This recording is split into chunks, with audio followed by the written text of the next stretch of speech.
আসসালামু আলাইকুম। আমাদের জীবনে এমন সময় তো আসেই, তাই না? যখন সবকিছু ঠিক পরিকল্পনা মতো চলে না, কিংবা যখন আমরা কোনো কঠিন সিদ্ধান্তের সামনে এসে দাঁড়াই। আজকের এই আলোচনায় আমরা ইসলামের এমন দুটো গভীর বার্তা নিয়ে কথা বলবো, যা ঠিক এই রকম মুহূর্তগুলোতে আমাদের পথ দেখাতে পারে। তো চলুন শুরু করা যাক। দেখুন, জীবনে এমন অনেক মোড় আসে যখন আমাদের খুব যত্ন করে সাজানো প্ল্যানগুলো হুট করে ভেঙে পড়ে। আমরা নিজেদের এমন এক অবস্থায় আবিষ্কার করি যা আমরা আসলে কখনো চাইনি বা হয়তো কল্পনাও করিনি। এই অপ্রত্যাশিত মুহূর্তগুলো আমাদের বেশ দিশেহারা করে দেয়, কিন্তু সত্যি বলতে কি, এগুলো কিন্তু জীবনেরই একটা অংশ। আমরা যদি একটু পেছন ফিরে তাকাই, তাহলে কি এমন কোনো ঘটনা মনে পড়ে? হতে পারে একটা ভালো চাকরি হাতছাড়া হয়ে গেল, বা কোনো একটা সম্পর্ক টিকল না।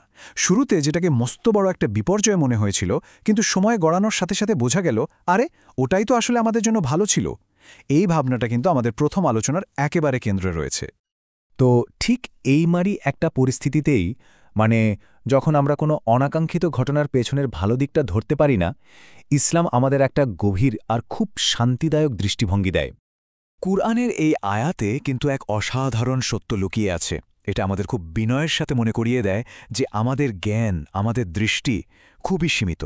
মানে যা আমাদের কাছে এই মুহূর্তে ক্ষতিকর বা খারাপ মনে হচ্ছে, তার আড়ালেই হয়তো এমন এক ঐশ্বরিক পরিকল্পনা লুকিয়ে আছে যা আমাদের কল্পনার থেকেও অনেক বেশি সুন্দর।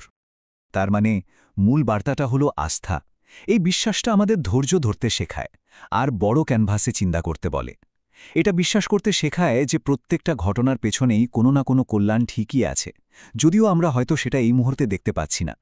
আর সত্যি বলতে, এই বিশ্বাসটাই কিন্তু কঠিন সময়ে আমাদের সবচেয়ে বড় শক্তির উৎস হয়ে উঠতে পারে। আচ্ছা, ভেতরের এই আস্থা আর বিশ্বাসের পাশাপাশি বাইরের দুনিয়াতে আমাদের চালচলন কেমন হওয়া উচিত, ইসলাম কিন্তু সে ব্যাপারেও আমাদের পথ দেখায়।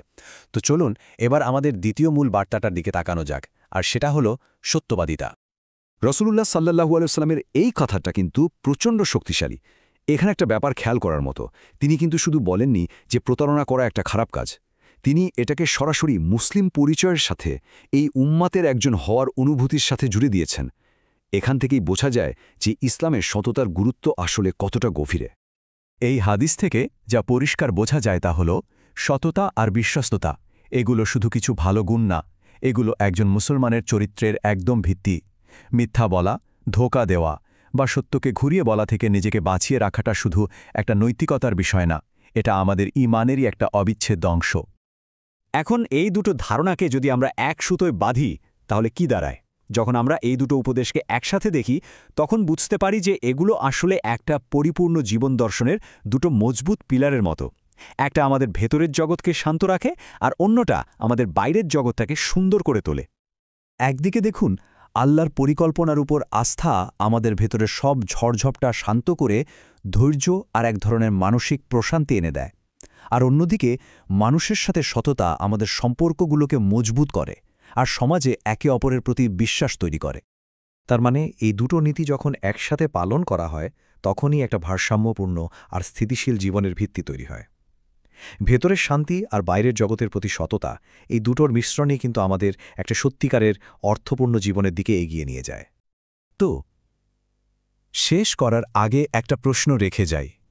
আমাদের প্রতিদিনের ছোট বড় সিদ্ধান্তগুলোতে, সেটা বাড়িতে হোক, অফিসে হোক বা বন্ধুদের সাথেই হোক, কিভাবে এই দুটো নীতি আমাদের জন্য একটা কম্পাসের মতো কাজ করতে পারে?